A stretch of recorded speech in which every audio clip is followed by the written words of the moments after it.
안녕하세요 여러분, 세상돌아보기입니다. 오늘은 25년 1월 20일이고 월요일입니다. 자, 오늘은 오랜만에 해외 사건을 좀 말씀을 드리고, 그것이 한반도 상황과 좀 밀접하게 관련이 있다. 저 내부적인 이야기에서 좀 벗어나서 외부적인 이야기를 통해서 우리 내부에서 벌어지고 있는 지금 탄핵 정국, 내란 정국이 어떻게 마무리될 것인가를 한번 예측해 보겠습니다. 예전 늘 드렸던 말씀이에요. 지금의 이 상황, 윤석열과 그 추종자들이 벌이고 있는 상황은 길고 짧음의 차이가 있을 수 있어요.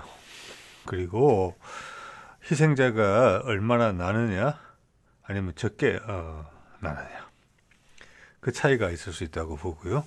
거기서는 이미 지금 법원에 지금 서부지법에 폭동 사태에서 보듯이 거기에 지금 구속영장이 상당수 60여 명, 60명 이상 청구된 것으로 나와 있는데, 그들도 희생자예요.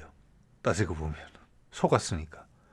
그리고 저 멀게는 가능성이지만 제주항공 사태 또 있다고 봅니다. 윤석열이 그렇게 쉽게 물러나지 않았을 거거든요. 그리고 그 이후로 강력한 미국의 압력이 들어왔다는 그런 부분, 시간이 좀 걸리겠지만요. 그래서 길고 짧고의 차이가 있을지 모르겠으나, 물론 우리는 짧기를 원하죠. 이것은 반드시 끝난다. 왜냐하면 세상사의 흐름이 그런 방향으로 옥죄고 있기 때문에 그렇고, 그래서 저는 조금이라도 많은 분들이 윤석열이 이렇게 비상계엄이라는 극단적인 선택을 하게 되는데 주위의 만류에도 불구하고라고 저는 생각을 합니다. 왜냐하면 북과의 긴장관계가 조성되지 않았기 때문에 무조건 하면 불법이에요. 포고령 자체도 불법의 천지고, 그만큼 기각된 상태에서, 위기의식을 느낀 상태에서 이걸 저질렀단 말이에요. 그게 그 압박이 어디서 왔느냐? 단지 내부의 압박만이었을까요? 그건 아니라고 봅니다. 시간 제한이 걸려 있었기 때문에 그런 거예요. 왜? 당장 내일 아니면 몇 시간 후에 트럼프의 2기 취임식이 발생을 하잖아요. 그는 북한과의, 김정은과의 소통을 이야기했습니다. 과거에 못했던 걸 아쉬워하면서. 그리고 윤석열은 아주 잘 알고 있었죠. 심지어 바이든도 모든 면에서 트럼프를 반대했지만 한반도 상황에서만큼은 문재인 정부 때 있었던 남북 간의 교류, 그리고 트럼프와 북한과의 교류를 존중한다고 이야기했어요. 그리고 바이든 스스로도 여러 차례 매년에 한 번씩 북한과의 관계 개선을 저울질했어요. 물론 우크라이나 전장으로 기울였지만, 그러면서 남한에, 심지어 용산에 무인기가 날아왔을 때도 그것을 공격하지 못하게 했고, 한반도의 핵무장은 언감생심이다, 그런 의사를 표현을 했었거든요. 근데 더 안 좋은 상황이 윤석열 앞에 코앞에 닥쳤다. 그것은 그게 언제죠? 10월인가요? 9월인가요? 가을 정도 되겠죠. 우리의 기대와는, 그들의 바람과는 다르게 정반대로 해리스가 아닌 트럼프 대통령이 됐다. 최악의 상황이다. 자, 한반도의 상황을 감지한 러시아가 상호 방위 조약을 포함한 북한과의 포괄적 전략적 동맹을 6월 달에 맺고, 그게 9월, 10월, 11월 가면서 양쪽에서 인준이 되어서 발효가 됩니다. 그 또한 엄청난 압박이었죠. 국내에 민주당이 나를 자꾸 불편하게 해서 내가 버릇 고치려고 비상계엄을 했다, 이거는 만화책 같은 내용이잖아요. 그게 아니에요. 해외 상황이 훨씬 크다는 거 여러분한테 여러 차례 말씀드렸습니다. 또 새로운 상황이 하나 진전이 있었기 때문에 트럼프의 취임과 맞물려서 여러 가지 확인되는 점이 있죠. 그러면 그 점에 대해서 말씀을 좀 드려볼까 합니다. 이거는 요즘 국내가 워낙 정신이 없기 때문에 이런 중요한 사안도 미처 보도가 못됐던 것 같습니다. 1월 17일 현지 시간이고 현지 금요일입니다. 우리는 토요일 주말일 거예요. 그래서 그냥 넘어간 것 같아요. 우리는 그때 이제 서부지법 사건이 발생을 했고 윤석열 구속이라는 사태가 발생을 했기 때문에 이런 뉴스는 끼어들 여지가 없었던 것 같습니다. 그런데 사실 한반도 상황을 파악하는 데 있어서 매우 중요한 내용입니다. 자, 이란 대통령이 모스크바를 방문해서 푸틴과 전략적 동반자 협정을 맺습니다. 이 시점에. 왜 이 시점이냐? 트럼프의 취임식을 앞두고 발생한 일이고, 또한 이스라엘과 하마스의 휴전을 앞두고 휴전은 1월 19일부터 발효됐죠. 같은 시점에 발생한 거예요. 그리고 시리아를 러시아가 포기하면서 약간의 중립국 상황 정도로 간 거죠. 여기서는 큰 딜이 있었다고 봅니다. 그건 좀 이따 말씀을 드리도록 하고요. 자, 이런 상황이에요. 자, 그러면 트럼프가 지금 공언했던 부분들이 차근차근 되고 있는 거예요. 이 말은 뭐냐면은 이란과 이걸 맺었다는 것은 미국이 이란을 공격할 가능성은 상당히 낮다는 거예요. 지금 여러분이 바깥에서 접하는 언론의 보도와는 전혀 다르게 여러 장난치는 해외 보도도 많아요. 이렇게 됐으면 북한하고 똑같은 거예요. 뒤에 말씀드리면 상호 방위 조약은 없는 것 같아요. 그렇지만 군사적 협력 부분이 분명히 있습니다. 미국이 이란을 공격하기가 어렵다는 거예요. 또한 이스라엘이 당연히 그전에도 혼자 힘으로 이란을 공격하기는 어려워요. 그것도 물 건너갔다. 그런데 트럼프에 의한 압박에 의해서 하마스와는 휴전을 했어야만 됐다. 이렇게 되면 어떻게 됩니까? 네타냐후의 정치적 운명이 어떻게 되느냐가 큰 관심사가 돼요. 전쟁이 있었기 때문에 내부의 강력한 정치적 압박을 견뎌낼 수 있었거든요. 네타냐후는 우리 윤석열이 원했던 것도 그런 거잖아요. 북한이 남한을 치게 해달라. 그래서 그게 외환제잖아요. 똑같아요. 자, 네타냐후 입장에서는 그런 동력이 없어진 거예요. 즉 그것은 정치적 몰락이고 정치적 공격의 대상이 된다는 거예요. 네타냐후는 상당히 어려운 결정이죠. 그걸 트럼프가 모르고 압박을 넣겠습니까? 여기에 대해서 얼마 전에 언론을 보니까 우리 국내 언론에서 이게 뭐 바이든의 덕이냐, 트럼프의 덕이냐 이런 말들이 있더라고요. 말이 안 되는 이야기죠. 바이든은 인사치레로 말만 했어요. 근데 실제 행사는 아무것도 못했어요. 끌려다녔죠. 가자 전쟁 내내. 이거는 새로운 힘을 가지고 등장하는 트럼프의 작품입니다, 여러분. 자, 조금 더 알아볼게요. 구체적인 내용을. 로이터 통신 보도죠. 러시아가 이거 괜찮더라고요. 전략적 협정을 맺었는데 이번에 이란하고 사실 최근에 1년에 한 번씩 차례대로 중국, 북한, 이란과 이걸 맺었다 이 이야기입니다. 중국과는 22년, 북한과는 24년, 이란과는 25년 새해를 맞아서 자, 여기서 이제 이란과의 전략적 동반자 협정에 대한 내용이 나오는데 이게 보면 제가 빨간 줄 그은 내용이 제가 한국말로 번역한 내용입니다. 북한과는 달리 상호 방위 조항은 없어. 그만큼 강하지는 않다는 겁니다. 거꾸로 이야기야. 그렇지만 이것은 군사적 협력 부분을 분명히 깔고 있어요. 미국과 이스라엘의 큰 벽이 되는 것입니다. 그리고 트럼프는 이란과 전쟁을 하고 싶은 생각이 전혀 없어요. 그렇기 때문에 네타냐후는 상당히 곤란해진다는 겁니다.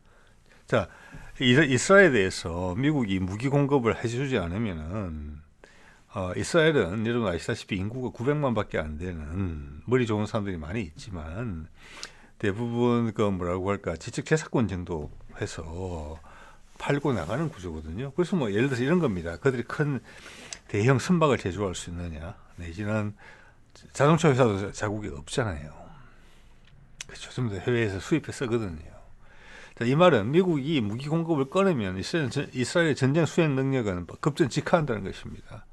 게다가 미국이 해외 우방국 중에서 가장 많은 묻지마 원조를 하는 게 이스라엘입니다. 1년에 우리 돈으로 4조에서 5조 원이나 돈을 그냥 지원하고 있어요.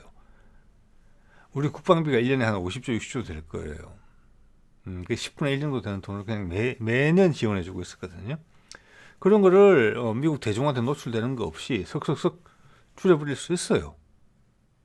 무기 파는 거, 핵심 무기. 예를 들어서 이스라엘 공군이 지금 계속 가자나 이런 데를 폭격하고 있잖아요. 공군력 우위를 바탕으로. 거기에 들어간 폭탄 또는 비행기의 어떤 유지에 필요한 부품들 공급 안 한다. 이런 바로 무너지는 거예요. 그건 소문 안 내고 할 수도 있거든요, 언론에.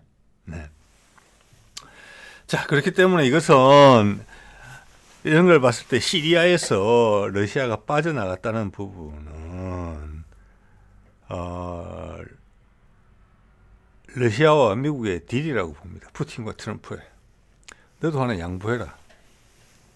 자, 그래서 거기서는 이제 러시아 입장에서 우크라이나도 걸려있고 가자도 걸려있죠. 물론 우크라이나가 더 핵심이지만 하나는 양보를 해라. 자, 그렇게 딜이 됐고, 그렇다고 시리아가 미국의 수중에 들어가느냐, 들어갈래야 들어갈 수 없는 상황이에요. 그리고 시리아의 아사드 정권은 여러 가지 폐악질을 했죠. 러시아의 정치적 이해관계 때문에 부도덕한 정권을 지지한 측면이 많이 있어요. 그래서 반군이 그것을 역전할 수 있게, 어떻게 보면 순리대로 갈 수 있게 길을 터준 거에 불과해요. 이제는 시리아 스스로의 몫이라고 저는 생각을 합니다. 남쪽에서는 이스라엘이 좀 깝죽대는 부분이 있었죠. 골란공원부터 해가지고. 미국이 거기에 큰 영향을 행사할 수 있느냐? 그건 아니라고 봅니다. 푸틴 바보 아니거든요. 우리가 빠져나와도 순리대로 가면 된다. 다른 거가 정리가 되면. 그리고 트럼프가 여기서 과거의 미국처럼 무리하게 미군 기지를 건설한다든지 군사적으로 주위 국가를 압박을 한다든지 이렇게 하지는 않을 것이다. 자, 그래서 받아준 것이 아마 미국이 받아준 것 중에 하나가 이번에 나타난 이란과 러시아 사이에 포괄적 동반자 협정이라고 봅니다. 그렇게 주고받은 거예요. 그래서 균형을 유지하자. 그리고 그들이 결정하게 하자. 왜냐? 트럼프는 이란을 칠 가능성이 없지만 이스라엘이 칠 가능성이 있거든요. 아랍에서 전쟁이 일어나는 것을 원하냐? 그것도 지역 전쟁으로서. 이스라엘은 고립되어 있는데. 그건 아니지 않느냐? 이게 트럼프가 동의한 것이고, 이제는 서서히 이스라엘이 조금씩 말라가겠죠. 네타냐후를 내보내고 정상적인 태도를 취하지 않은 다음에는. 자, 그런 것들이 정리가 되는 거예요. 그래서 그렇게 타협을 했다. 자, 이 말은 뭐냐? 우크라이나도 곧 타협한다는 거예요. 근데 쿠르스크는 지금 우리나라 언론은 요새 국내 뉴스를 좀 보다 보니까 국내 뉴스만 보다 보면은 쿠르스크에서 북한군까지 투입을 해가지고 최선을 다하고 있지만 러시아군이 밀리는 듯한 인상으로 보도가 계속되고 있거든요. 절대 아닙니다, 여러분. 네. 실제 우크라이나 내부의 전황은 꼼짝도 안 하고 있거든요. 네, 더 이상 진공도 안 해요, 러시아군은. 곧 이제 휴전할 거니까 거기서 국경선이 결정이 되겠죠. 당연히 나토 가입은 말도 안 되는 것이고. 그럼 쿠르스크를 왜 100% 수복을 하지 않느냐, 아직. 이게 상당히 재미있는 해석이 가능한 부분이에요. 예전에도 말씀을 드렸습니다만은 북한군이 활동할 수 있는 영역을 만들어주고 있어요. 여기서 나토가 마음을 돌변해서 강공으로 펼친다든지 미국이 뒤에서 수작을 부리게 되면 북한과의 전쟁이 되는 거예요. 자, 그렇게 될 가능성은 되게 낮겠죠. 자, 그 말은 뭐냐면은 우크라이나전의 종전은 북한과 러시아 사이에 상호 방위 조약은 종이 쪽에 머물지 않는다. 우리는 실체적이다. 북한군이 희생이 됐다. 쿠르스크의 러시아의 영토를 지키기 위해서. 이것이 러시아에도 각인이 됐거든요. 러시아 사람들한테도 당연히 북한 사람들한테도 각인이 됐죠. 그렇기 때문에 우크라이나전이 종전이 되면은 북미 종전선언하고 우크라이나전 종전은 절대 별개의 문제가 될 수가 없는 거예요. 한 패키지로 간다는 것을 푸틴이 강력하게 메시지를 전달해 주고 있는 거예요. 당연히 트럼프도 그렇게 생각하죠. 이원화시켜서 생각하지 마라. 이건 한 패키지다. 한꺼번에 하자. 단계적으로 접근하면서 시간 끌면서 나중에 허지부지 되는 걸 원치 않는다. 그러다가 푸틴 입장에서는 간절한 부분도 있어요. 또 이래 해놓고 수작 부려서 딴청 부리는 적이 과거에 엄청나게 많았기 때문에 지금은 미국에 대해서 가장 강력한 공격적인 태도를 취할 수 있고 행동을 옮길 수 있는 북한이라는 나라를 한 배를 태워놨다는 거죠. 이것을 어떻게 보면은 러시아 입장에서는 보험 같은 거예요. 보험. 러시아랑 어깃장을 부리는 것은, 말을 바꾸는 것은 북한을 적으로 돌리는 것이다. 자, 그 말은 우크라이나를 해결하는 데 있어서 북한의 이해관계가 발을 많이 담궈야 된다는 의미예요.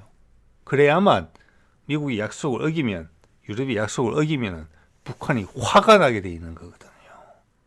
그렇기 때문에 쿠르스크를 수복하지 않는 것입니다. 의도적으로. 자, 좋은 쪽으로 해석을 하면은 우크라이나 전쟁을 러시아의 화해는 한반도에서 발생하는 것이다. 그게 우리한테 선물을 많이 주는 것이다. 러시아한테. 그러면 우크라이나전에서 내가 좀 일부 양보를 할 수 있다. 조건에서. 이런 이야기까지 같이 돼 있다고 봐야 되는 거예요. 자, 그렇기 때문에 지금 이란과 러시아가 이번에 포괄적 동반자 협정을 맺었다는 것은 미국과 러시아가 상당히 많은 이야기를 하고 있다. 진전이 있다. 트럼프의 의지도 강하다. 이런 것이 다 취임 전에 발생하고 있잖아요. 취임 전에. 그죠? 자, 북러 포괄적 동반자 협정, 이거는 이란과는 다르게 상호 방위 조약이 포함되어 있습니다. 여기가 더 중요하다는 겁니다. 이란보다. 푸틴 입장에서는. 네.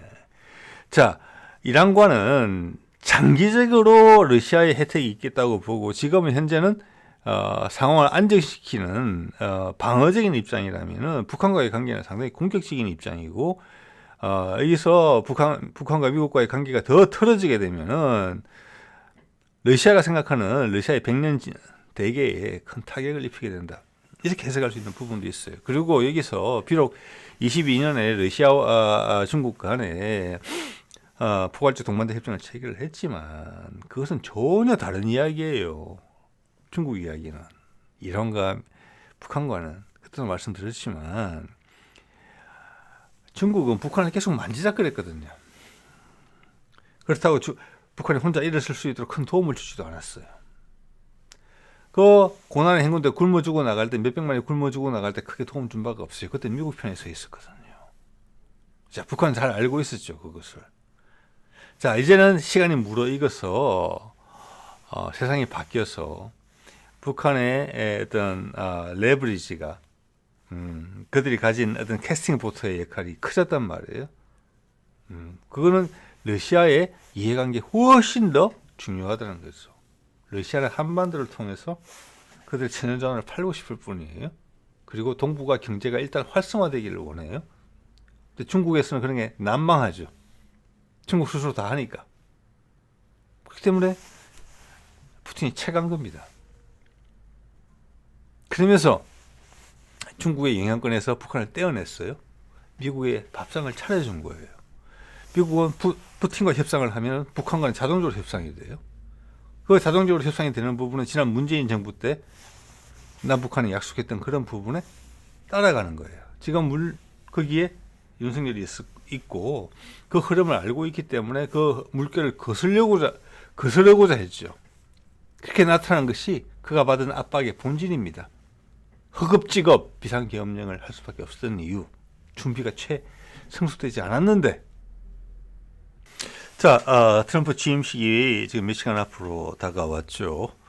뭐 재미있는 이야기를 하겠다 이런 류의 이야기가 나왔는데 북한과의 언급이 있을지 또 우크라이나전에 대한 언급이 있을지 좀 궁금한 부분입니다. 자, 밑에 밑에 그림을 보면은 이제 휴전이 발효됐다. 19일날 발효한 거예요. 자, 이것은 그만큼 트럼프의 압박이 무서웠고 네타냐후가 이것을 따르지 않으면 분명히 따르고 싶은 마음은 전혀 없죠. 이것을 따르지 않으면은 가자전을 수행하거나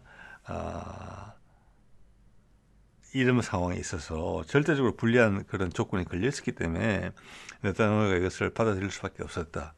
그러면서 그는 내부에서 지금 정치적으로 무방비 상태에 빠지게 된다. 그래서 지금도 뭐 계속 무슨 조금이라도 조건이 안 맞으면 다시 전쟁한다 이런 얘기가 나오고 있죠. 쉽지 않을 것이라고 봅니다. 바로 미국이 힘을 빼버릴 거니까. 자, 그래서 트럼프가 지금 탄력이 붙어 있다는 것이고 트럼프가 지금 바깥으로 천명한 거에 대해서 우리가 한번 외교 정책에 있어서 이게 국내에서는 전혀 보도가 안 돼요. 거의 뭐 삥 뜯는 이야기만 계속 나오고 뭐 관세니 뭐 동맹국에 대해서 뭐 안보를 제공하는 데 대해서 대가를 제대로 받아가겠느니 그런 식으로 전 세계에서 삥을 뜯어봤자 얼마나 뜯을 수 있겠습니까? 미국 경제에 얼마나 보탬이 되겠습니까? 아니죠, 그거는. 네. 자, 예전에 소개드렸던 건데 분명히 트럼프가 이렇게 얘기를 했죠. 트럼프가 네타냐후한테 취임 전까지 가자 인질 해결하고 전쟁을 끝내라. 그래서 이게 왜냐면 가자 인질 중에는 거기 이스라엘은 이중 국적자가 아주 많습니다. 그래서 그 중에는 미국 국적자도 있고요. 예, 전쟁을 끝내라. 전쟁 휴전을 한 거죠. 6주. 자, 이 말은 뭐냐? 트럼프는 이것을 종전이라고 본다는 것입니다. 더 이상 찝쩍거리지 마라 앞으로. 즉 네타냐후의 몰락이 라는 뜻이에요. 이스라엘 대부분의 사람들은 아마 환영할 겁니다. 국민들은. 네타냐후는 일단 6주간의 휴전이라고 했어요. 자, 이렇게 되면 다음에 행보는 뭐냐? 그 다음 수순은 뭐냐? 팔레스타인과 그 가자와 웨스트뱅크 서안이 팔레스타인 국가를 건설하는 것이고, 그것과 이스라엘의 두 국가가 동시에 존재하는 두 국가 투 스테이트 솔루션으로 하면 바로 갈 겁니다. 그것은 이미 트럼프가 여러 번 기색을 내비쳤거든요. 국내 보도가 안 되지만. 그것은 네타냐후의 죽음입니다. 또는 이스라엘 극우의 죽음이기도 하죠. 세상의 흐름이 그렇게 된 거예요, 지금. 그리고 아까도 말씀드렸지만 러시아의 푸틴과는 시리아에서 푸틴이 물러나 줌으로써 양보를 한 부분이 생겼어요. 그러면서 이란과는 전략적 동반자 협정을 맺었어요. 네타냐후는 갈 데가 없죠. 이스라엘의 극우는. 예. 이것은 이 뒤에는 뭐냐? 미국이 이스라엘 너희가 이란과 전쟁을 하더라도 우리는 도와줄 수 없다. 예, 그 큰 틀을 계속 콱콱콱콱 밀어붙일 거예요. 다른 상황에서 진전이 안 생기면 틈이 생기거든요. 그래서 우크라이나 종전도 바로 될 것이다. 그것을 얼마나 미국 대중들한테 마사지를 잘해서 대중들이 이해할 수 있는 수준으로 미국의 큰 혜택, 물론 큰 혜택이 있죠. 그렇지만 여기서 여러분 우리 기억해야 될 것은 미국에 있는 군산 복합체는 인상을 확 찌푸리게 된다는 겁니다. 이때까지 미국에서만 투자했던 100조, 200조 원의 돈의 대부분이 군산 복합체를 갔잖아요. 그렇죠. 그들은 싫겠죠. 그들이 딥스테이트인데.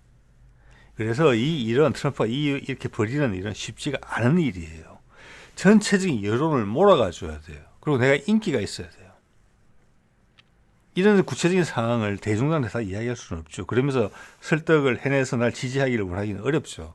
일단은 정치인적인 마인드가 상당히 필요하고 정치인적인 언어 구사가 필요한 거예요. 자, 이것은 대중들한테 많이 할 수 없는 이야기예요.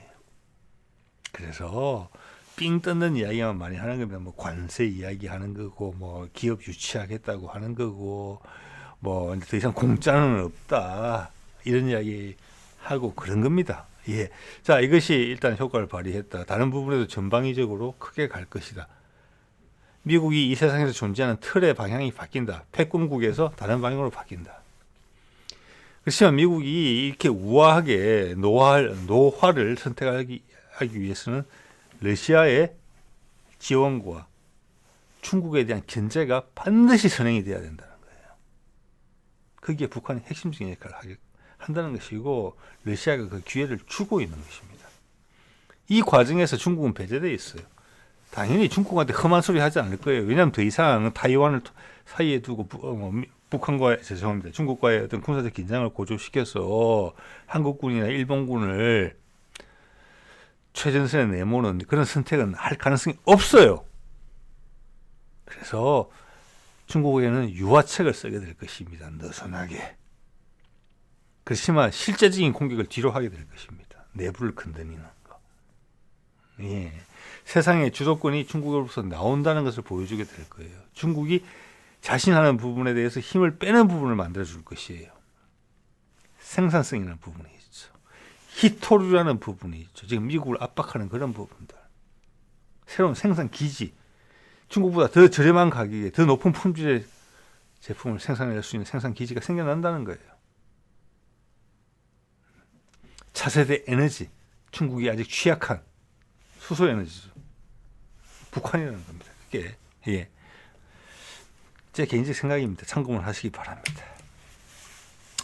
자, 그래서 이 BBC 뉴스의 일부분을 지금 발췌했는데요. 가져왔는데 보면은 앞으로 휴전이 순조롭게 유지된다면 휴전이 순조롭게 유지된다면 이것은 미국의 압박의 수위가 어느 정도냐에 따라 달라지겠죠. 6주에 걸쳐 이스라엘 측 인질 총 33명과 팔레스타인 수감자 1900명이 교환되는 상황이다. 네, 네타냐후가 구속에 몰렸죠. 이게 트럼프의 힘입니다. 이게 지금 윤석열이 구속되고 신체 검사 받고 지금 수위를 입고 독방에 갇히게 된 이유입니다. 같아요, 여러분. 이걸 아셔야 돼요. 그래서 큰 전망에 있어서는 윤석열은 끝났다고 저는 보는 거예요. 그것도 국민의힘도 알고 민주당도 알아요. 단지 어제도 말씀드린 것처럼 국민의힘이 살고자 이를 벌인다. 정강훈과 손잡고 그냥 가면 필패니까. 그래서 당장 어제 오늘부터 윤석열 구속에 대한 이야기보다는 서부지법 폭동에 대한 이야기가 더 많이 나오면서 여론이 그리 쏠려가잖아요. 그게 그걸 의미하는 겁니다. 윤석열 버려진 거예요. 국민의힘으로부터. 그렇지만 대중은 계속 윤석열을 구하기 위해서 그렇게 행동한다고 믿게 만들면서 정강훈과 국민의힘이 작업을 하고 있는 거죠. 아주 나쁘죠. 자, 제가 정리한 트럼프의 세 가지 중요한 외교 정책입니다. 단지 외교 정책이 아니에요. 이것이 아까도 앞서 말씀드린 미국의 패권 정책을 통해서 우위를 점하면서 이익을 빨아먹는 미국의 자본이 들어가고 또 미국 달러의 힘을 활용하면서 버텨왔던 그 틀이 바뀐다. 그게 수단이라고 생각하시면 됩니다. 중요하죠. 그래서 단지 우크라이나전 종식만 갖고는 불리하다는 말이 안 된다는 거예요. 자, 러시아와의 새로운 비즈니스, 새로운 투자처 발굴, 새로운 생산기지 발굴, 중국을 대체할 수 있는 이런 것들이죠. 그리고 가자전 종식. 요거는 미국 내부에서 어려움이 많죠. 왜냐하면 이스라엘 지지세가 상당히 강하게 있고 미국 자본 내에 상당 부분을 유태인이 차지하고 있기 때문에 그래서 그걸 이렇게 엮어낸다는 게 쉽지 않다는 것을 말씀드리는 것입니다, 여러분. 결국 해냈잖아요, 일부분은. 그리고 북과의 종전선언. 자, 가자전 하나만 보게 되면은 내부의 유태인들이 반격을 가할 수 있어요. 그런데 우크라이나전 종식, 북과 종전선언을 하면서 새로운 기회를 계속 발굴해내면서 새로운 투자처를 만든다.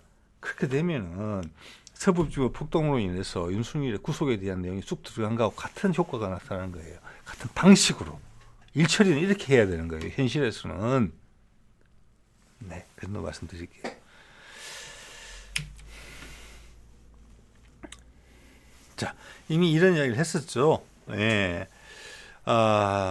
우크라이나 가자 전쟁 끝나면 김정은 만날 것. 이거는 이미 이게 모르겠습니다. 11월 달에 나온 이야기 같은데, 그때 이게 아마 우리가 북한에다가, 평양에다가, 무인기 보내고, 내지는 우크라이나 대통령 특사단이 와서 우리가 무기를 공급하겠다. 예, 이런 거 나오면서 또 우크라이나전에 북한군이 파병이 됐다. 사실 우크라이나전이 아니죠. 쿠르스크에 파병이 된 겁니다. 자, 그런 것은 지금 거꾸로 돌이켜 생각하면 다 이해가 돼요. 어떤 식으로 이해가 되느냐. 우리가 만에 하나 북한하고 군사적으로 분쟁이 생기게 됐을 때 미국이 우리 편에 설 수 있게, 미국을 끌어당길 수 있게 그래서 정지 작업을 한 거거든요. 북한군 러시아 파병 문제는. 그럴 때마다 미국이 딱딱딱 끊었어요. 일단 무관심하게 표명했어요. 알고 있기는 있는데 좀 두고 봐야 되겠다 이렇게. 결국은 쿠르스크에 가 있는 거거든요. 미국은 할 말이 없어요. 그때마다 트럼프의 진영에서 딱딱 자르는 말이 나왔어요. 일단 나왔죠. 우크라이나와 가자 전쟁 끝나면 김정은 만날 것. 자, 가자 전쟁 끝났죠. 일단 19일 날. 그리고 러시아와 이란이 협정 맺은 거 보셨죠. 시리아로 가지고 타협을 했죠. 우크라이나전도 종전된다는 것입니다. 푸틴을 만나면서. 그것은 어떻게 더 드라마틱하게 그 이벤트를 조성하느냐. 그 문제가 남았을 따름이에요. 그럼 그 두 개가 끝난다. 그럼 정권 중반기, 후반기 하겠습니까? 아니면 초반기에 힘이 살아있을 때 하겠습니까? 힘이 살아있을 때 하겠죠. 얼마 안 남았다는 거죠. 그 다음 김정은 만난다고 하잖아요. 다시 한번 말씀드립니다만 이런 상황이 윤석열이 준비가 채 되지 않은 상태에서 왜 준비가 채 되지 않느냐. 북한을 그렇게 유혹해도 자극해도 남한에 도발을 하지 않았다. 왜? 러시아와 또는 러시아를 통해서 미국으로부터 관련 정보를 공유하고 있었기 때문에 일절 언급이 없잖아요. 북한이 남한에 대해서, 이 상황에 대해서. 그래서 몇 번씩은 뭐 북한이 남한에 어쩌고 저쩌고 뭐 괴뢰 집단이 이런 이야기가 나와서 분위기를 누구로 떨이고 이렇게 해야 되는데 일절 언급이 없는 거예요. 러시아와 미국과 소통하고 있기 때문에 그런 것입니다. 자, 그래서 오늘 뭐 MBC 뉴스에 보면 이런 기사가 떴네요. 김정은 우크라이나 파병군에 용기 100배 싸워주길. 자, 이것은 엄청나게 정치적인 의미가 있는 거죠. 우리가 미국과 이렇게 이야기하죠. 혈맹이라고. 지금 북한은 러시아와 혈맹이 되고 있는 과정이에요. 아까도 앞서 말씀드렸습니다. 상세하게. 이건 푸틴도 원하는 일이에요. 보험을 든 거죠. 미국 너희가 우리하고 약속을 거르치면은 북한과의 약속도 같이 망가지는 거다. 그리고 이란과의 약속도 같이 망가지는 거다. 이렇게 되는 거예요. 보험이죠. 보험. 그래서 제가 이런 표현을 쓴 것입니다. 한꾸러미라고. 네. 자, 여기서 이 말씀 하나 드리고 싶어요. 차은경 지금 서부지법 부장판사가 구속영장을 발부를 했는데 질문을 딱 하나 했다 그러죠. 딱 하나 했다. 근데 그 질문이 상당히 의미 있는 거예요. 예. 지금 이 상황은 지금 서부지법에서 발생한 폭동 상황이나 기타 등등은 저는 구속영장 적부심 신청을 윤석열이 안 할 것 같아요. 왜냐? 가능성이 없으니까. 그 자체가 법원 스스로의 결정을 부인하는 것이기 때문에 가운데 별다른 일이, 돌발적인 일이 생기지 않은 다음에 적부심에서 원래 결정을 되돌리는 법이 없어요. 그것은 체포적부심도 마찬가지. 스스로의 권위를 무너뜨리는 일이에요. 자, 그거는 뭐냐면 사실관계가 변할 만큼 큰 일이 발생했을 때만 가능한 거거든요. 자, 이것은 아까도 말씀드린 것처럼 서부지법의 폭동 사건은 탄핵 심판, 헌재 탄핵 심판에도 큰 영향을 줄 거예요. 그렇기 때문에 이런 폭동 사태에 대해서 윤석열이 원치 않았다는 말씀을 제가 어제 드린 겁니다. 이거는 본인이 손해예요. 엄청나게. 모든 과정이 사법부가 지금 완전히 열받았을 거잖아요. 얼굴이 막 울프락불프락 하면서. 그죠? 지금 행정부 내에는 많은 세력들이 내란 주요 종사자일 가능성이 많아요. 티는 안 내더라도. 그렇지만 사법부는 아니거든요. 옛날 윤석열이 검찰총장 할 때 사찰을 받았던 대상이에요. 사찰을 받았던 대상. 그것만 해도 혐오스러울 정도죠. 그래서 모든 과정이 빨라질 수 있어요. 자, 이 내란 사건을 설명하는 데 있어서 핵심적인 게 윤석열이 왜 내란을 했느냐 그러면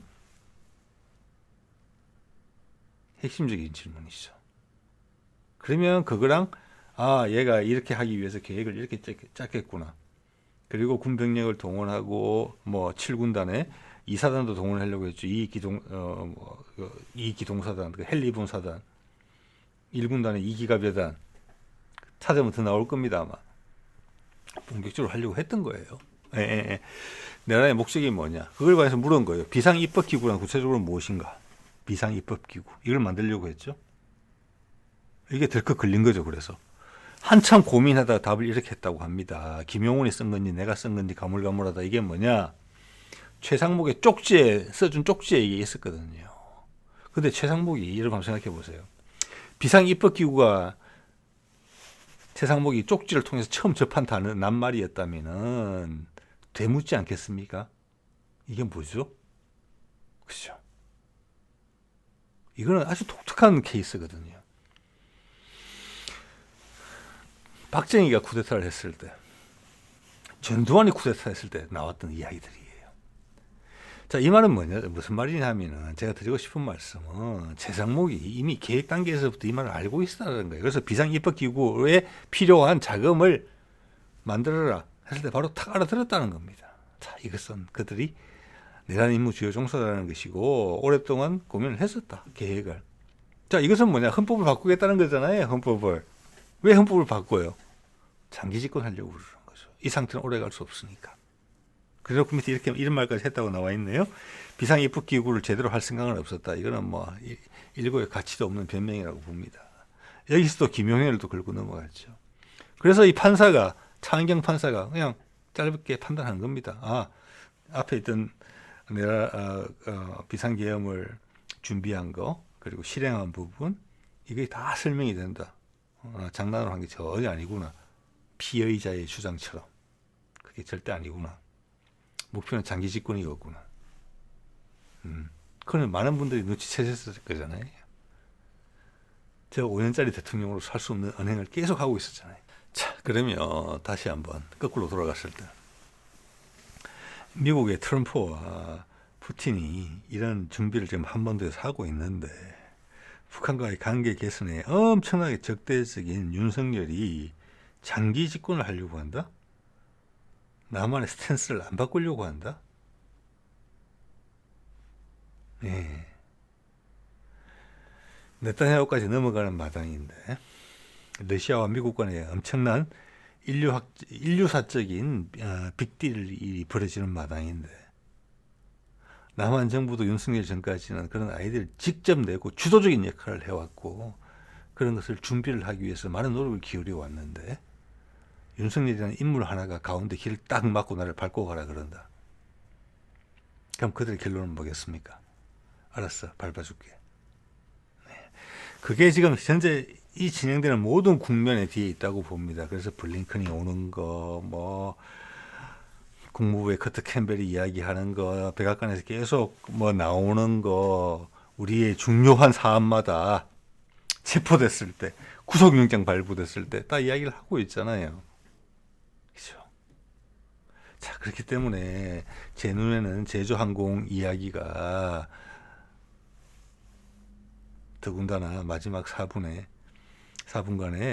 블랙박스 정보가 날아간 부분까지 감안을 할 때 지금 이 큰 흐름과 상관이 있다. 윤석열이 그냥 물러서지 않을 것이다. 자, 그 다음부터 엄청난 공격을 받았거든요. 그렇기 때문에 지금 최상목이 얼마나 버틸 수 있을까 모르겠다는 것입니다. 그렇기 때문에 최상목이 지금 내란 특검법을 받을 수도 있고 안 받을 수도 있는데 저는 받을 가능성이 조금 더 많다고 봐요. 안 받는다고 하더라도 그럼 우리 고통이 좀 많아질 거예요. 혼란이 좀 더 깊어질 거예요. 그렇지만 결론은 마찬가지다. 대신 그 가운데서 고통이 늘고 희생이 늘 수가 있다. 이런 말씀 드리는 거예요. 그렇지만 당연히 짧게 해결되기를 엄청나게 바라지만 지금 미국의 타임라인을 봤을 때는 짧아야 돼요. 근데 우리가 거부하면 어쩔 수가 없는 거잖아요. 최상목이 지금 맡은 일이거든요. 큰 소동 없이 남한의 상황이 정리되기를 바라는 거죠. 그렇지만 그것은 최상목의 결정과 국민의힘이 어떻게 하느냐에 달려 있습니다.